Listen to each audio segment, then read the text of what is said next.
제가 요즘에는 이런 표현으로 이제 기도할 때 이런 표현을 잘 안 쓰긴 하는데 예전에는 참 많이 이런 표현을 썼습니다. 또 오늘 제가 예배 시작 전에 잠깐 이런 마음을 갖고 있었는데 뭐냐면 오늘 기도하시는 고사님께서 이 표현을 꼭 썼으면 좋겠다 이렇게 생각을 했는데 그게 뭐냐면 부족한 이라는 표현입니다. 부족한. 오늘 거의 마지막쯤에 쓰시는 거 혹시 기억하십니까? 부족한. 제가 이렇게 기도할 수 있도록 해주시 감사합니다. 이런 고백을 또 고사님께서 해주셨는데 저도 예전에 저를 향해서 제 자신을 향해서 또 혹은 뭐 어떤 예배나 모임이나 어떤 뭐 찬양팀이라든지 아니면 수많은 것들을 향해서 부족한 때로는 저의 어떤 찬양을 통해서도 또 부족한 저의 입술을 받아주시니 뭐 이런 그런 표현들을 예전에는 참 많이 썼습니다. 그러다 보니까 이게 부족하다라는 게 처음에는 원래 제 의도는 약간 겸손한 그런 의도로 사용했는데 이게 겸손이 계속 되다 보면 내가 더 낮아지고 작아지는 것까지는 괜찮은데 스스로를 별로인 사람으로 아니면 어떤 이 모임이라든지 어떠한 대상을 부족하다고 했다면 그것이 점점 말 그대로 부족하고 모자른 그런 것이 되는 것 같은 그런 생각을 참 많이 했습니다. 그러다 보니까 겸손이 지나치게 되니까 결핍이 되고 결핍이 계속되게 되니까 불신이 되게 되는 그런 생각도 하게 됩니다. 우리도 사실 그런 것 같습니다. 우리 기독교라는 것이 또 교회라는 것이 또 말씀이라는 것이 참 자주 우리가 배우고 또 듣고 요구받는 것이 바로 겸손해라라고 하는 겁니다. 그렇게 겸손하다 혹은 나는 참 부족하지 아직 멀었지 뭐 이런 생각을 많이 하다 보니까 마치 우리는 신앙 안에서도 또 하나님 안에서도 더 해야 되고 더 채워야 되고 더 잘해야 되고 늘 부족한 물론 우리는 더 나아가야 합니다. 더 잘해야 합니다. 하지만 하나님께서도 우리를 보실 때 얘 참 부족하다. 얘 모자르네. 이렇게 보실까라는 생각을 들었습니다. 그래서 우리가 물론 기도가 부족합니다. 더 많이 해야 합니다. 말씀도 더 읽어야 하고 잘 알아야 합니다만 우리가 이런 겸손 이 아니라 이런 어떤 부족함 때문에 결핍 때문에 우리는 늘 무언가를 더 하려고 하는 이런 마음들이 참 그런 느낌들이 사라지지 않는 것도 같습니다. 이렇게 이러한 생각 이러한 때로는 오해 안에 빠졌던 교회가 있었습니다. 오늘 우리가 함께 읽었었던 골로새서 말씀에 등장하는 골로새 교회도 우리 부족한가? 더 해야 하나? 뭘 더 해야 할까? 라고 하는 그런 어려움에 빠졌던 그 골로새 교회 이야기를 함께 읽었습니다. 그것은 골로새 교회의 일종의 위기처럼 다가오기도 했습니다. 이 골로새 교회가 부족하다 혹은 얘네들 더 해야겠는데 라고 하는 이 어려움들은 외부에서 사람들이 저 교회 부족하네 라고 하는 손가락질이 아니라 골로새서에서 표현하기를 거짓 가르침이다 라고 말하고 있습니다.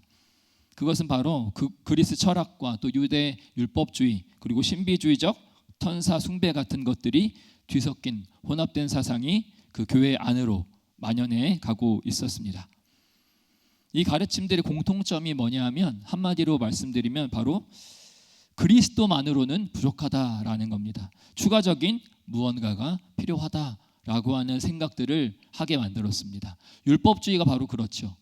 너 그렇게 하면 다 한 게 아니야. 더 해야 해. 천사 숭배 사상도 마찬가지였습니다. 우리가 하나님의 이름을 부르며 또 아버지라고 부르며 나아가는 것이 교만한 거야 라고 하는 그렇게 가르쳤던 것이 바로 천사 숭배였습니다. 그리스도의 이름만으로 예수의 보혈만으로는 부족하다. 우리가 예수를 보고 하나님께 나아가기 위해서는 이 한 단계를 더 거쳐야 한다. 그게 바로 천사다 라고 하는 더 해야 한다. 너네는 아직 부족하다 라고 하는 위기, 어려움들, 거짓 가르침이 참 많았습니다. 그런 교회들을 향해서 그런 어려움과 오해와 착각과 그런 공격들에 빠진 골로새 교회를 향해서 오늘 바울은 골로새서 2장 16절에 보면 이렇게 말씀합니다. 먹고 마시는 것과 절기나 조하루나 안식일을 인하여 너희를 판단하지 못하게 하라라고 말씀합니다.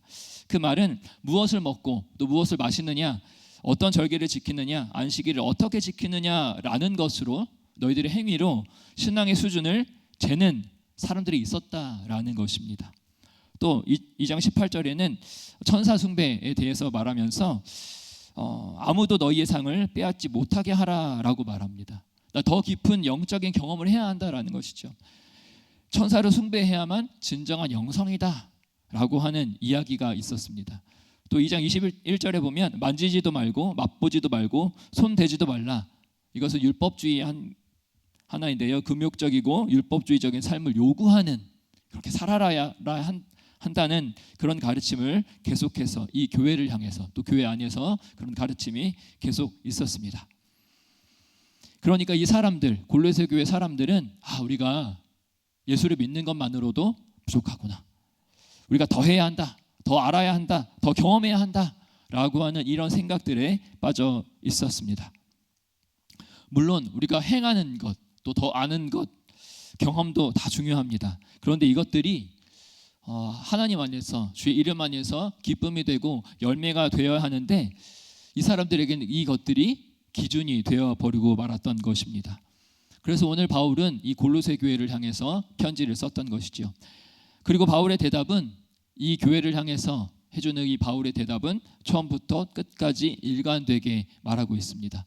바로 그것은 그리스도 안에 모든 충만이 있다라는 사실입니다. 골로새서 1장 19절에 바울은 이렇게 말합니다.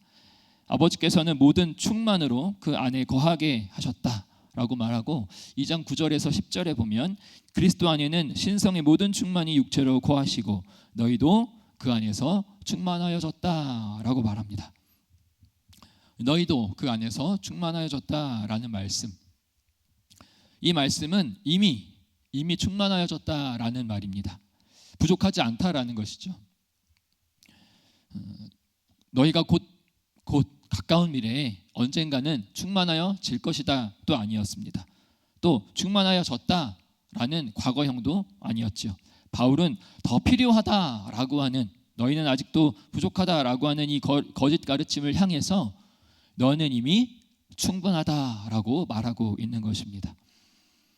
이 충만이라고 하는 단어가 처음에만 등장하는 것이 아니라 1장과 2장 그리고 3장에서 공동체 삶 속으로 계속해서 향하고 있는 이 말이 바로 충만이라고 하는 것입니다.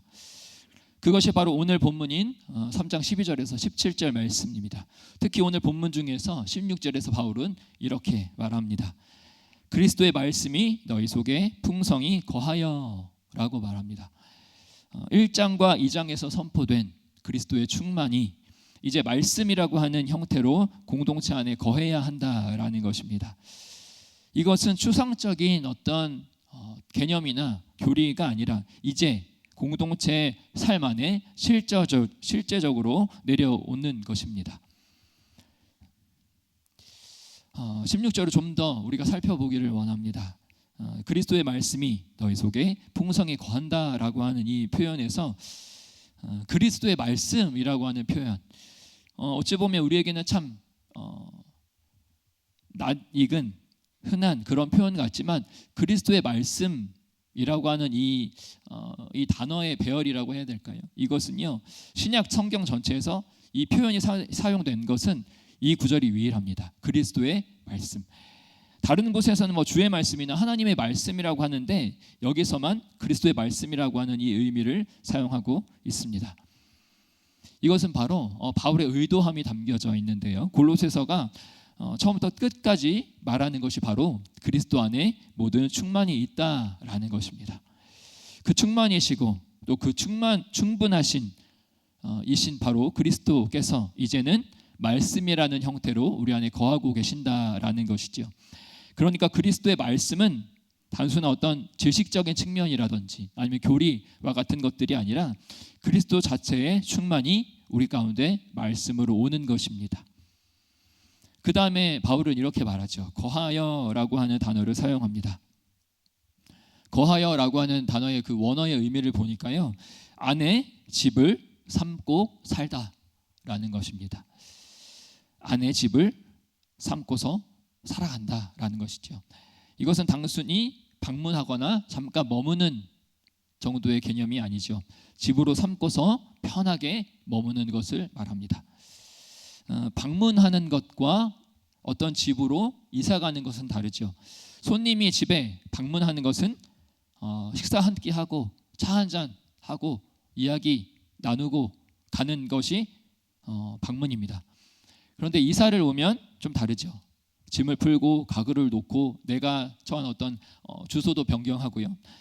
뭐 냉장고에 음식을 채우고 옷장 안에 가구 안에 옷과 물건들을 채우고 또 신발을 현관에 놓고 내가 살기 위해서 만반의 준비를 하는 것이 이사입니다. 이제는 이사가 다 마치면 그 집이 나의 집이 되게 되는 것이죠.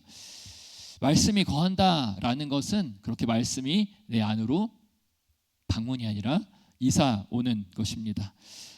말씀이 잠깐 있다가 없다가 있다가 갔다가 하는 것이 아니라 내 안에 온전히 주소를 옮기시는 것이 바로 말씀이 거한다라는 것입니다. 그런데 이 표현은요, 명령형으로 쓰였고 또 현재 명령형으로 쓰였습니다. 그것은 계속해서 거하게 하라라고 우리가 읽을 수가 있겠죠. 한번 들어오셨으면 되는 것이 아니라 우리가 계속해서 지속적으로 말씀이 우리 안에 거하도록, 말씀이 우리의 마음이라고 하는 그 집 안에 거할 수 있도록 계속해서 지속적으로 붙잡고 함께 동행하라라고 하는 명령입니다. 그리고 바울은 그리스도의 말씀이 거하여라고 하는 그 사이에 풍성히라고 하는 말을 넣었습니다. 이것은 부유하게 넘칠 만큼 충분히라고 하는 의미가 있죠. 골로새서에서 충만과 또 풍성함은 반복적으로 계속해서 등장하는 핵심 단어라고 할 수가 있습니다.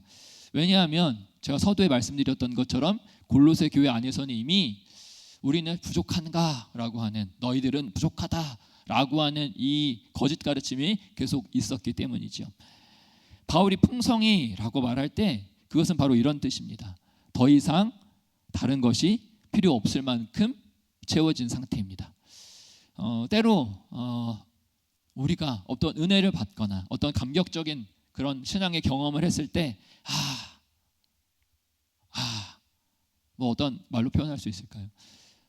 마치 음식을 많이 먹어서 배가 터질 만한 그런 상황보다 더 다른 것이 필요 없을 만큼 채워지는 상태.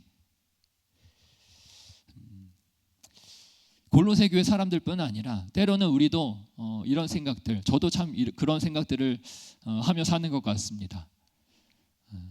우리가 열정으로 또 열심으로 수많은 어떤 경험들을 하고 더 우리가 하나님을 알아가는 그것에 대한 기쁨이 있고, 그럴 때마다 거기서 참 멈추고 어떤 말 그대로 풍성함을 그 안에서 우리가 누리고 거하면 참 좋은데 뭔가 내가 놓치고 있는 것 같은, 신앙생활 안에서도 예수 안에서도 뭔가 내가 이렇게 살아도 되나, 내가 교회 안에서 뭔가 더 해야 되나 라고 하는, 나 참 오늘 기도, 오늘 말씀드릴 때 오늘 예배, 오늘 나의 어떤 일주일의 삶 가운데 내가 좀 부족했나 라고 하는, 그래서 내가 더 해야 하나 라고 하는, 어찌 보면 처음에는 긍정적으로 시작했다가 부정적으로 끝나게 되는 그런 수많은 착각들과 오해들과 아쉬움 안에서 우리는 그렇게 살고 있는 것 같습니다. 그런데 오늘 우리를 향해서, 또 골로새 교회를 향해서 바울은 이렇게 말하고 있습니다. 그리스도의 말씀이 풍성히 거하게 하라라고 하면서 바울은 이거면 충분하다라고 말하고 있는 것이죠. 그러면서 바울은 우리들에게 또 가르쳐 주는 것이 있습니다. 그것은 말씀이 풍성히 거할 때 어떤 일이 일어나는가라는 겁니다.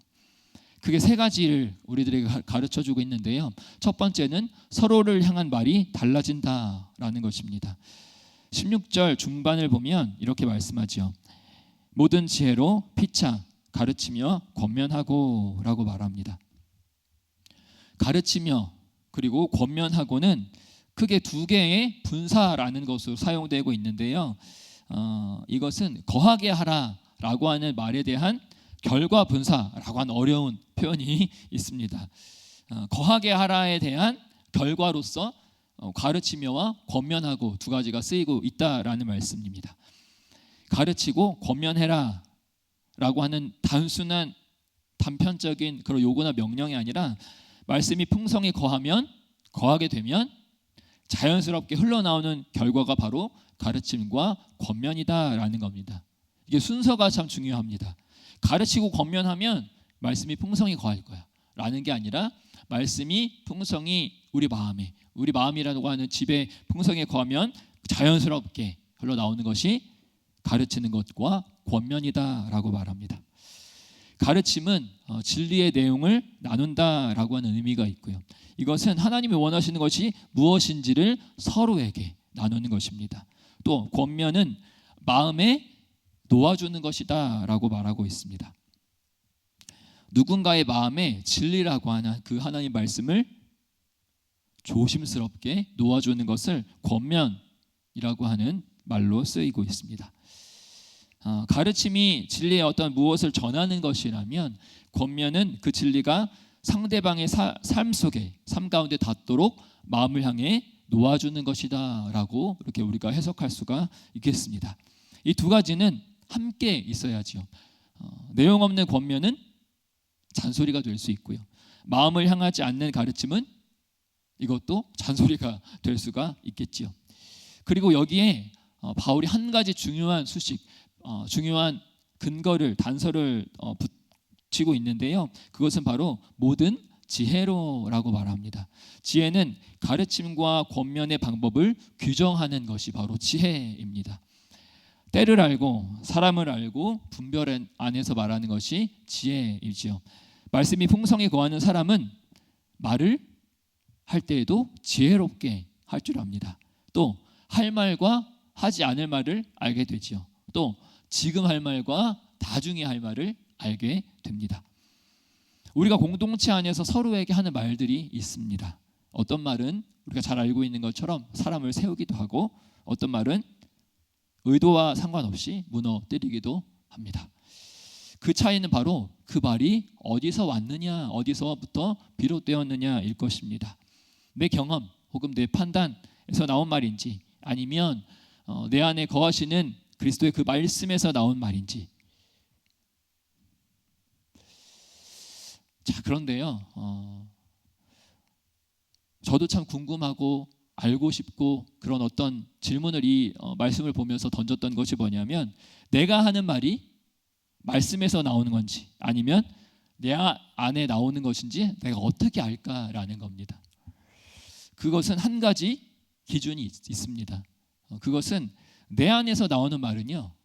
내 안에서 나오는 말은 내가 옳고 그른 것입니다. 내가 나를 향한 그런 말입니다. 그리고 말씀에서 나온 말은 상대방이 옳고 그럼입니다. 내 안에서 나온 말은 내가 맞다라는 것을 증명하는 그런 말이라면 말씀에서 나온 말은 상대방을 세우려 하는 말이겠죠. 또 이렇게도 표현할 수 있겠습니다. 내 안에서 나온 말은 때로는 조급하고 또 때로는 감정적이지만 말씀에서 나온 말은 귀다림과 인내가 들어 있습니다. 그 차이는 결국 이 말씀이 말하고 있는 것처럼 말씀이 내 안에 얼마나 풍성히 거하고 있느냐가 바로 그 차이일 것입니다. 바울은 16절 후반에 또 이렇게 말하고 있습니다.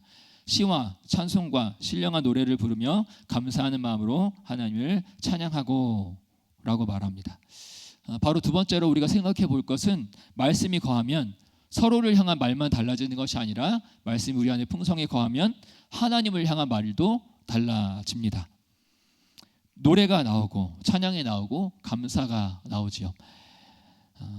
여러분 찬양이 뭘까요? 찬양은요, 우리가 기분 좋을 때 부를 수도 있습니다. 그런데 그게 다가 아니라 찬양은 내 안에 거하시는 말씀이 하나님을 향해 넘쳐 흐르는 것이라고도 표현할 수가 있을 것 같습니다. 말씀이 내 안에 풍성히 거하니까 풍성함이 다 내가 풍성함을 다 담지 못하고 하나님을 향한 노래와 감사로 터져 흘러 나오는 것이 바로 찬양이라고 할 수가 있습니다. 또 말씀이 풍성히 거하는 사람은요, 예배가 달라지겠지요. 같은 찬양을 부르는데 그 고백 속에서, 그 노래 속에서 하나님의 성품을 우리가 발견할 수가 있는 것입니다. 또 같은 설교를 듣는데, 같은 말씀을 같은 자리에서 듣는데도 전에는 들리지 않던 것이 마치 들리는 것처럼 느껴지기도 합니다. 또 같은 기도를 하는데, 같은 사람을 위해서 기도하는데, 혹은 같은 기도 제목을 놓고 내가 기도를 하는데 전에 나오지 않던 고백이, 전에 들지 않던 마음이 풍성히 솟구쳐 나오는 그런 때도 있습니다. 이것이 바로 말씀이 채워지니까요, 하나님을 향한 응답이 깊어진다라고 할 수가 있습니다. 세 번째는 서로를 향한 말이 달라지고 또 하나님을 향한 말이 달라지지만, 또 세 번째는요, 세상을 향한 말과 행동도 달라진다라는 것입니다. 17절에 보면 이렇게 말씀합니다. 또 무엇을 하든지 말에나 이래나 다 주 예수의 이름으로 하고 그를 힘입어 하나님 아버지께 감사하라라고 말합니다. 무엇을 하든지, 이 말 참 중요하죠. 예배당 안에서 혹은 교회 안에서 혹은 교회 공동체 안에서만이 아니라 직장과 가정과 또 학교와 일터와 모든 곳에서, 일상의 모든 자리에서 말에나 이래나 또 말하는 것과 행동하는 것 전부 우리가 주 예수 이름으로 해야 한다라고 하는 말씀입니다. 주 예수의 이름으로라고 하는 것이 때로는 어떤 기도라든지 아니면 교회에서 하는 그런 어떤 선포함, 앞과 뒤에 붙는 관용구처럼 생각할 때도 있습니다. 자, 그런데요, 이름이라는 것은 인격과 권위와 책임이라는 것을 모두 포함하는 것입니다. 내 말이 아니라 그분의 이름으로 하는 말, 또 내 일이 아니라 그분의 이름으로 하는 일이다라는 것이 주 예수의 이름으로라고 하는 표현입니다. 저는 예수의 이름이 우리에게 어쩌면 브랜드와 같은 그런 것이 아닐까 생각해 보았습니다. 브랜드는요, 어떠한 가격이나 가치를 정해주는 것뿐만 아니라 브랜드가 이렇게 딱 있으면 이것이 고장났을 때 내가 어디로 가야 하는지도 알려주는 것이 바로 브랜드입니다. 또 브랜드는 이 옷을 입고 있는 사람의 위치와 신분과 정체성을 알려줄 수 있는 것이 바로 브랜드입니다. 이 사람이 진짜인지 가짜인지도 알 수 있게 하는 것이 바로 브랜드라고 할 수가 있습니다. 우리에게 예수의 이름은 바로 그런 것입니다. 우리가 하는 말, 우리가 하는 행동, 우리가 하는 일, 그런 것들을 통해서 우리는 결국 누구의 이름으로 하는가, 누구의 이름으로 시작하여 누구의 이름으로 끝나는가라고 하는 것이 바로 주 예수의 이름으로 말하고 행동하는 것이죠. 그런데 아마도 모든 사람들이 어려워하는 것 중에 하나가 바로 주일에는 혹은 교회 안에서는 또 교회 공동체 안에서는 이런 사람이 되었다가 직장에 가면 다른 사람이 되어버리는 그런 어려움도 있을 거라고 생각합니다. 특히 제가 이제 함께 교제하고 가르치는 우리 청년들도 그게 참 어렵다라고 하는 나눔을 많이 듣기도 합니다. 일단은 쓰는 단어부터 다릅니다. 우리가 교회 안에서 아무렇지 않게 사용하는 단어들을 밖에서 교회 다니지 않는, 믿지 않는 사람들에게 하면 못 알아듣죠. 그런 것부터 해서 내가 쓰는 단어를 바꾸니까, 쓰는 말투를 바꾸니까 내가 마치 다른 사람이 되는 것 같은 그런 주말에는, 주일에는, 교회에는 이런 사람이었다가 직장에서는, 학교에서는, 가정에서는 마치 다른 사람이 되는 것 같은 그런 어려움들을 많이 듣기도 합니다.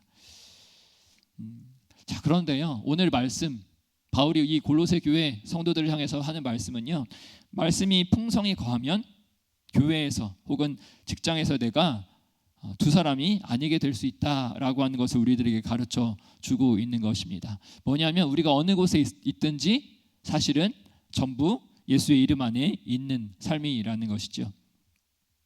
직장에서 내리는 내가 내리는 판단, 혹은 가정에서 내가 하는 대화, 혹은 이웃과 나누는 말 전부가 하나하나가 예수의 이름 안에 놓여 있는 것이다라고 가르치고 있습니다.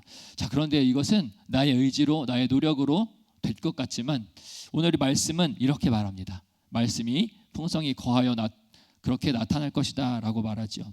자연스럽게 그 말씀이 일상을 이끌어가는 것이 바로 말씀이 풍성히 거할 때 일어나는 일입니다.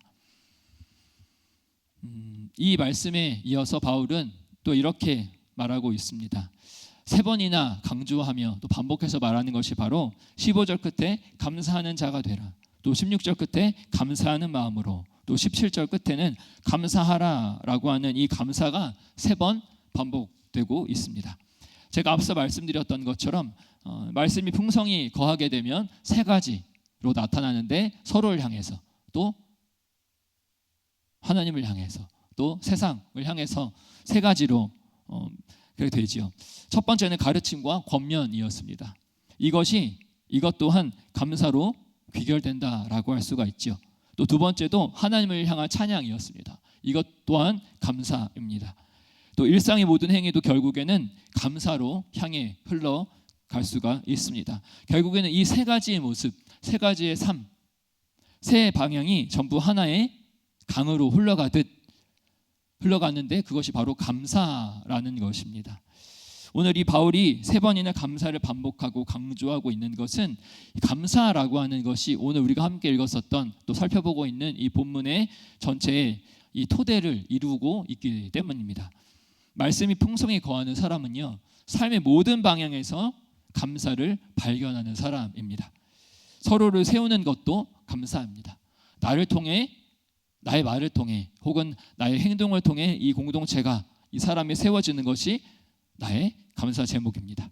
또 내가 오늘 이런 삶에도 불구하고, 이런 현실에도 불구하고, 또 내가 부족한 나의 입술인데도 불구하고 하나님을 찬양하는 것이 감사입니다. 또 내가 어디에 있든 주의 이름으로 하는 것도 감사지만, 결국에는 내가 이렇게 일상을 살아가는 것, 일상을 일상처럼, 평소처럼 살아가는 것 자체가 감사이지요.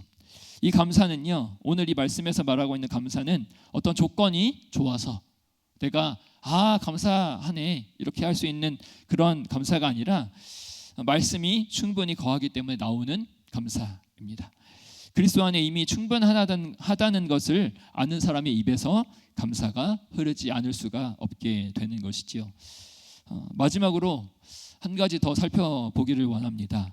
16절에 보면 바울이 이 말을 누구에게 하고 있는가를 드러내고 있습니다. 그리스도의 말씀이 너희 속에 풍성히 거하여 또 피차 가르치며 권면해라 라고 하는 말씀이 있습니다. 12절에도 너희라고 하는, 하나님이 택하신 너희라고 하는 표현이 나옵니다. 너희, 서로, 피차라고 하는 표현을 쓰면서 이 오늘 바울의 편지, 또 바울의 요구와 부탁의 이 말씀은 누구를 향해 가고 있는가? 이 말씀은 결국 너희, 서로, 피차, 이것은 특정한 누군가에게만 주어진 말이 아니다라고 할 수가 있겠죠. 말씀을 가르치는 저와 같은 목사들에게만, 혹은 직분이 높은 사람, 혹은 오래 믿는 사람, 혹은 성경 지식이 많은 사람, 아니면 그럴 만한 힘이, 그럴 만한 지식이, 그럴 만한 자격이나 위치가 있는 특정 몇 사람에게만 주어진 것이 아니라 너희, 서로, 피차라고 하는 이 표현에서 알 수 있는 것처럼 공동체 전체를 향한 말이다라는 것입니다. 때로는 가르치고 권면하는 것은 교회에서 세워진 목사나 전도사님이나 아니면 다른 순장님이라든지 이런 사람들만 가르치고 권면할 수 있는 것 아닐까, 내가 할 일은 아니지 않을까라고 생각할 수도 있습니다. 하지만 바울은 그렇게 말하지 않습니다. 바울은 이것을 너희에게 말하고 있습니다. 또 서로에게 하라고 이렇게 말하고 있습니다. 이것을 가능하게 하는 것은 무엇일까요? 바로 모두에게 동일하게 임한 정체성이라고 할 수가 있습니다. 12절에 보면 너희는 하나님이 택하사 거룩하고 사랑받는 자처럼 이라고 말합니다. 택하신 자, 거룩한 자, 또 사랑받는 자. 이것은 다 수동태. 우리 입장에서는 수동태죠. 왜냐하면 하나님이 그렇게 하셨기 때문입니다. 내가 스스로 택한 것이 아니라 하나님이 택하셨고, 내가 거룩해진 것이 아니라 하나님이 거룩하게 하셨고, 내가 사랑을 얻어낸 것이 아니라 하나님이 먼저 사랑하셨기 때문이죠. 이 정체성은요, 택하시고 거룩하게 하시고 사랑하신, 이것은 특정 사람에게만 주어진 것이 아니라 그리스도 안에 있는 모든 성도에게 동일하게 주어진 정체성이라고 할 수가 있습니다. 이 정체성뿐만 아니라 그리스도의 말씀 역시 마찬가지입니다. 그리스도의 말씀은 어느 누구에게만 향한 것이 아니죠. 모두에게 주어진 말씀입니다. 그래서 정체성도 동일하고 우리에게 주어진 말씀도 동일하다라는 것입니다. 그렇기 때문에 가르치고 권면하는 것은 우리 모두의 사명과 같다라고 말할 수가 있습니다. 서로 가르치고 권면하라라는 것은 그래서 명령이나 부담이 아니라 은혜입니다. 하나님이 먼저 사랑하셔서 택하시고, 또 그 사랑을 받은 자에게 말씀을 주시고, 또 말씀이 풍성히 거하면 자연스럽게 흘러나오는 것이 바로 가르침과 권면이기 때문에 이것은 부담이 아니라 은혜라고 말할 수가 있는 것입니다.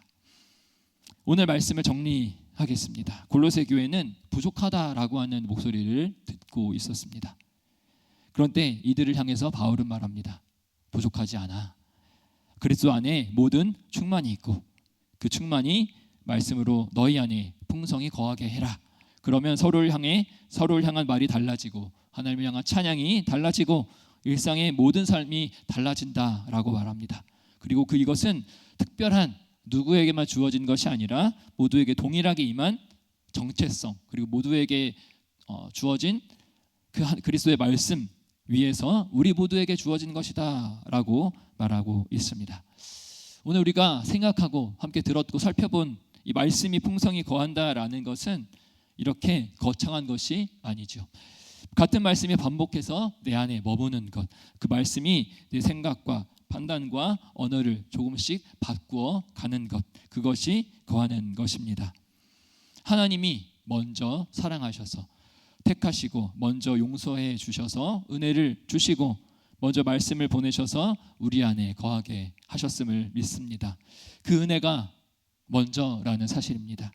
그 은혜 위에서 말씀이 풍성히 거할 때 우리 말이 달라지고 우리 노래와 찬양이 달라지고 우리 삶이 달라질 줄을 믿습니다. 그리고 그 모든 것이 감사로 흘러간다라는 이 사실을 기억하며 또 감사로 이 안에 함께 풍성히 거하시는 저와 여러분이 되기를 소망합니다.